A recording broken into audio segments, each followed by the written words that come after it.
The psychology of people who love being alone is one of the most misunderstood aspects of human personality. Society treats solitude like a symptom, something to fix, something to worry about. If you choose to stay home instead of going out, there's always someone ready to diagnose you with loneliness.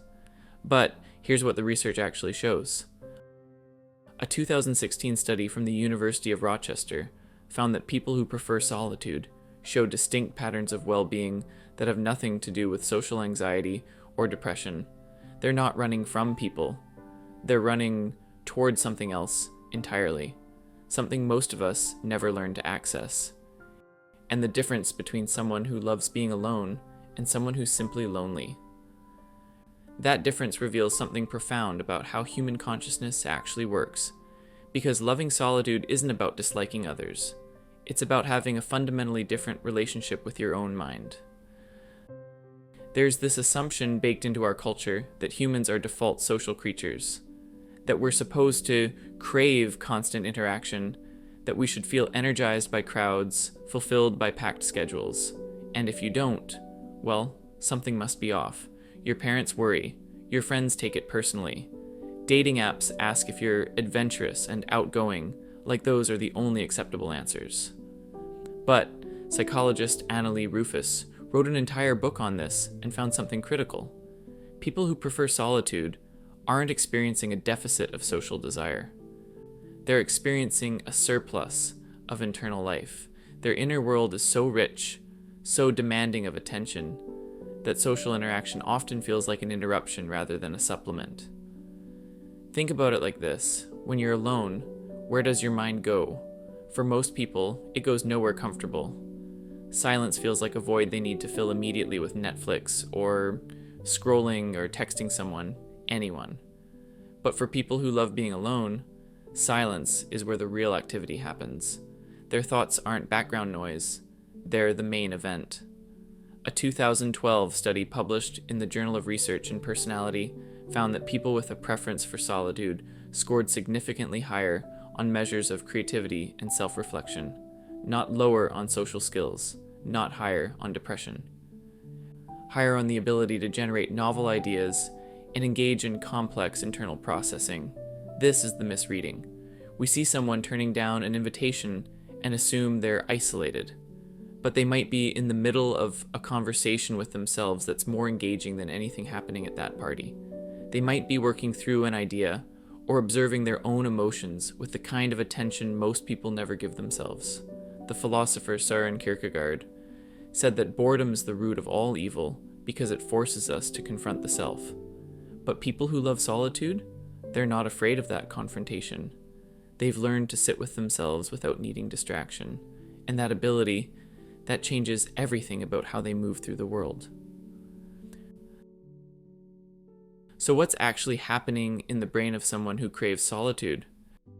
Researchers at Harvard conducted a study in 2014 that tracked people's dopamine responses during social versus solitary activities. And they found something fascinating. For some people, the dopamine reward system fires harder during quiet, focused activities than during social engagement. Their brains are literally wired to find more pleasure in reading a book alone than in being at a crowded bar.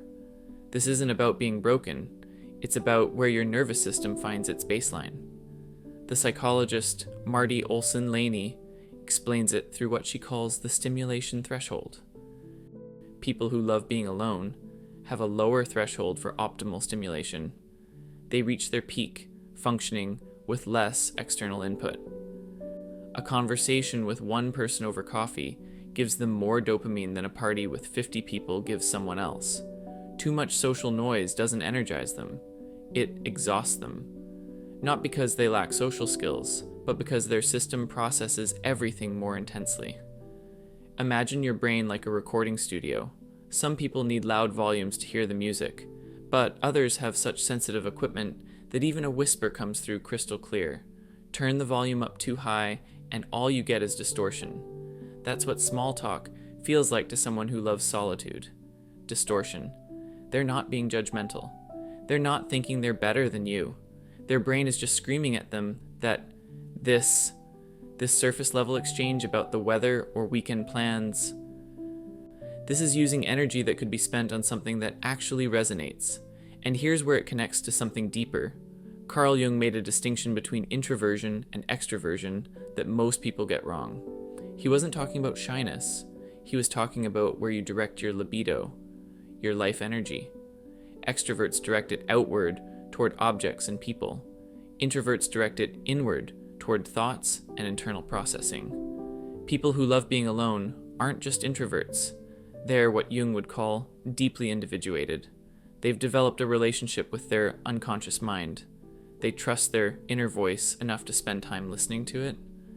A 2019 study from Durham University found that people who regularly engage in solitary activities show increased activity in the default mode network, the part of the brain associated with self-referential thinking, memory consolidation, and imagining future scenarios.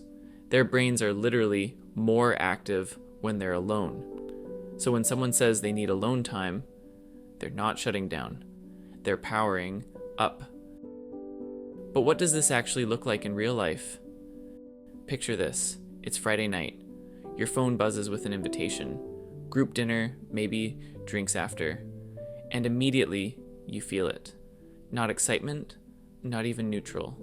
You feel resistance, a tightness in your chest. And you know you're supposed to want to go. You know you'll probably have a decent time once you're there. But the thought of giving up your evening alone feels like someone asking you to trade a $100 bill for $20 in change. People who love being alone make calculations that others don't understand. They're constantly weighing the cost of social interaction against what they'd lose by participating, and often what they'd lose feels more valuable. That quiet evening reading, that time to work on a project that matters only to them, that walk with nothing but their thoughts. These aren't placeholder activities until something better comes along. These are the better thing. There's a specific feeling that people who love solitude know intimately. It's the feeling of coming home after being around people, even people you like, and feeling your nervous system finally exhale, taking off the performance, dropping the mask you didn't even realize you were wearing, and just existing without an audience. It's not that they hate people. Some of their favorite humans are people, but social interaction requires a version of themselves that takes effort to maintain. Eye contact, appropriate facial expressions, remembering to laugh at the right moments, tracking conversation threads, while also managing their own contributions. It's like running software in the background that constantly drains the battery. Alone, they can finally close all those programs. They notice things others miss because they're not distracted by social dynamics.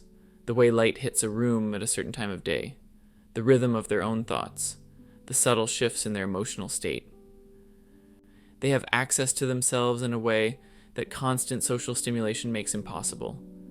And relationships? They do have them, but they're different. Quality over quantity isn't just a preference, it's a necessity. They'd rather have 2 friends they can talk to about death and meaning and the weird, recursive nature of consciousness than 20 friends they grab brunch with.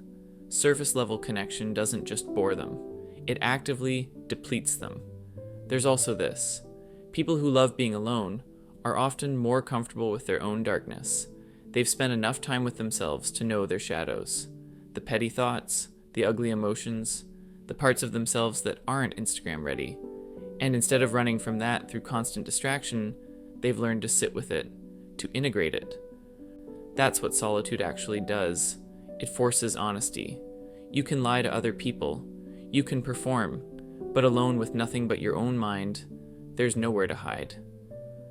But there's a line, and it matters that we talk about it, because loving solitude and hiding in solitude are not the same thing. And sometimes it's hard to tell which one you're doing. Healthy solitude is a choice. It's intentional. It energizes you. You emerge from it feeling more yourself, more clear, more capable of engaging with the world when you choose to. Unhealthy isolation is a defense. It's compulsive. It depletes you. You emerge from it feeling more disconnected, more afraid, more convinced that you can't handle what's outside your door. The difference is subtle, but critical. If you're choosing alone time because social interaction genuinely costs more than it gives, that's preference. If you're choosing alone time because you're afraid of what might happen if you show up, that's avoidance. And avoidance dressed up as preference will slowly strangle your life. There's a specific flavor of loneliness that people who love being alone need to watch for. It's not the obvious kind, the kind where you feel actively sad about being by yourself. It's more insidious. It's the kind where you've been alone so long that the idea of connection starts to feel impossible. Where you've convinced yourself you don't need anyone because needing people has hurt before. That's not preference, that's protection. And protection that never comes down becomes a prison. Psychologists make a distinction between solitude and loneliness based on one factor: agency. Do you feel like you're choosing this, or does it feel like it's happening to you? Are you alone because it nourishes something in you, or because you've given up on the alternative? Friedrich Nietzsche wrote about the person who retreats to the mountaintop. He said some people go to the mountain to find themselves. Others go to the mountain to lose themselves, to disappear, to avoid the demands of being human among other humans. People who love being alone don't fear human connection. They just require it to meet a higher standard.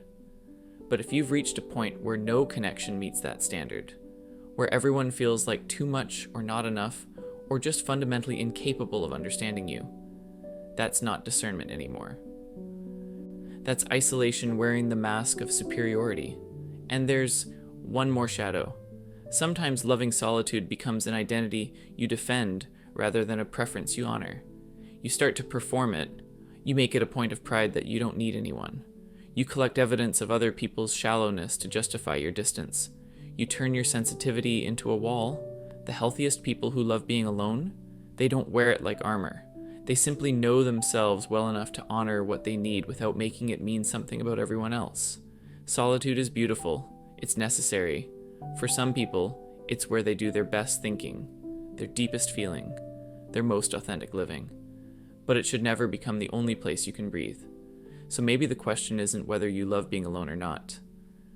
Maybe it's whether the solitude you're choosing is serving you or protecting you from something you're afraid to face. Are you running toward your inner world or running away from the outer one? Because the people who truly thrive in solitude, they're not hiding. They're not superior. They're not broken. They're just honest enough to know what their nervous system needs and brave enough to honor it, even when the world keeps telling them they should want something else. If this resonated, I'd love to hear your thoughts below. And if you want more psychology like this, you know what to do.